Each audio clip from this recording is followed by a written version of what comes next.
এনে সুন্দৰ 5টা বছৰ কেতিয়াও আমি দেখা পোৱা নাছিলো যিটো 5টা বছৰত এটকাও ঘোষ নিদিয়াকৈ চৰকাৰী চাকৰি পোৱা এটা ডাঙৰ মাইলৰ খুঁটি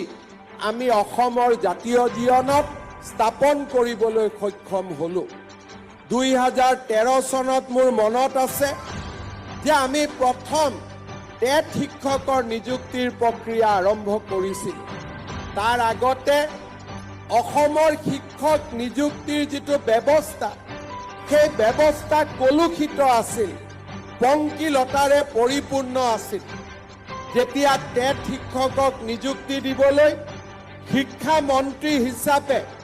মই বলিষ্ঠতাৰে আগবাঢ়িছিলোঁ তেতিয়া মোৰ লগত মোৰ ৰাজনৈতিক সমৰ্থনো নাছিল নিজৰ চৰকাৰখনৰ ভিতৰতে মই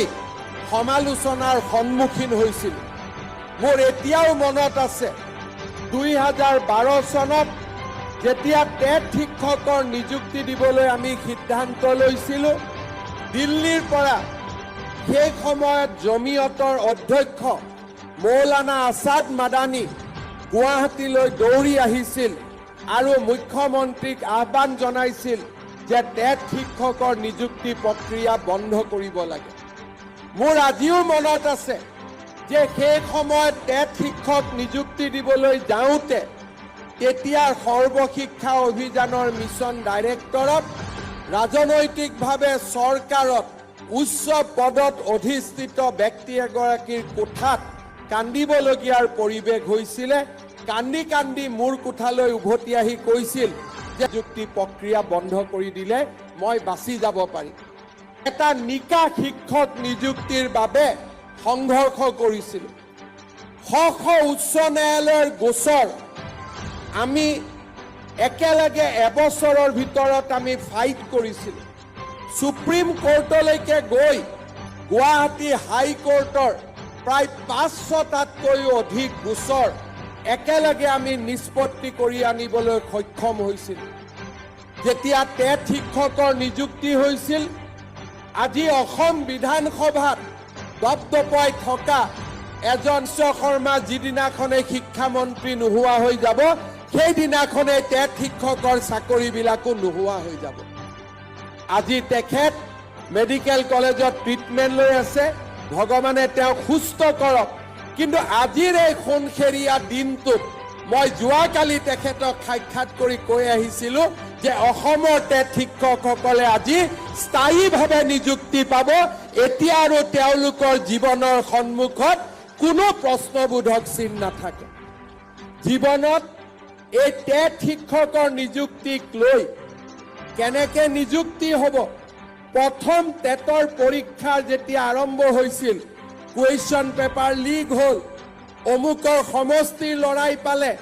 2012 আৰু 13 চনৰ যদি অসমৰ বাতৰি কাকত পঢ়ো মোক সমালোচনাৰে মোক জীৱন দুৰ্বিষহ কৰি দিছিল কিন্তু আজি 10টা বছৰ পিছত থিয় হৈ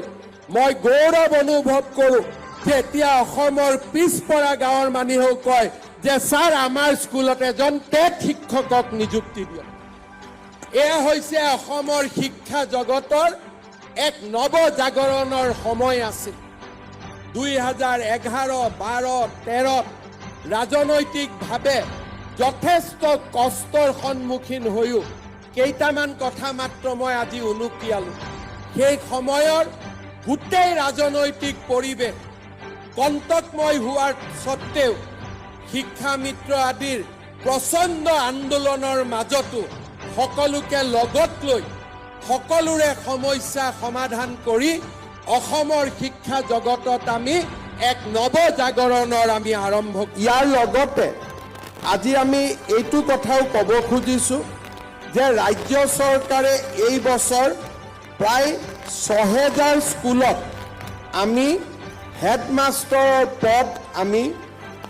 নতুনকৈ অনুমোদন কৰাৰ বাবে আমি সিদ্ধান্ত গ্ৰহণ কৰিছোঁ এতিয়া আজি স্থায়ী হোৱা শিক্ষকসকলেও সেই প্ৰধান শিক্ষক হোৱাৰ স্কুলৰ ছিনিয়ৰিটিৰ ভিত্তিত এটা সুবিধা লাভ কৰিব, যিটো আপোনালোকৰ বহুজনৰ বাবে যদি চুক্তিবদ্ধ শিক্ষক হৈ থাকিলে আমি হেডমাষ্টাৰ কৰিব নোৱাৰিলোহেঁতেন। এতিয়া যিহেতু আপোনালোক স্থায়ীভাৱে নিযুক্তি হ'ল,